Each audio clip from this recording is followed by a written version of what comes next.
Traffic లో 4-వీలర్ ambulance journey కష్టమవుతోందని భావించిన Bengaluru traffic అధికారులు కొత్త రకం అంబులెన్స్ ను కనిపెట్టారు. ట్రాఫిక్ రష్ కారణంగా గమ్యానికి చేరుకోలేకపోతున్న మామూలు అంబులెన్స్ వ్యానులతో జనం నానా అవస్థలు పడుతున్నారు. ఆసుపత్రులకి టయానికి వెళ్లలేక ప్రాణాలు కోల్పోతున్నారు. దాంతో 2-వీలర్ అంబులెన్స్ ను రూపొందించారు. స్పాట్ లో ఫస్ట్ ఎయిడ్ చేశాక క్షతగాత్రుడిని బండి మీద కూర్చోబెట్టుకుని నేరుగా ఆసుపత్రికి తీసుకువెళతారు. ఈ కొత్త ఐడియా ఏదో చాలా బాగుందంటున్నారు స్థానికులు.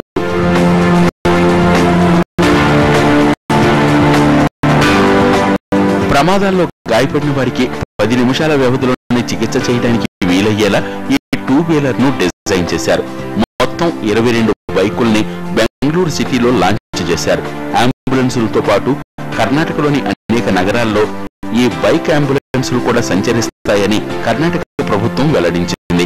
ఆసియా ఆటోమొబైల్ రంగంలోనే తొలిసారిగా అందుబాటులోకి తీసుకొచ్చిన బైక్ అంబులెన్సులను కర్ణాటక ముఖ్యమంత్రి ప్రారంభించారు. ఈ బైక్ అంబులెన్సులకు సైరన్ సదుపాయం, ఫస్ట్ ఎయిడ్ కిట్ ఉంటుంది. 220cc బైక్ అంబులెన్స్ విలువ 2,20,000. 40 రకాల మందులు బైక్ అంబులెన్స్ లో ఉంటాయి.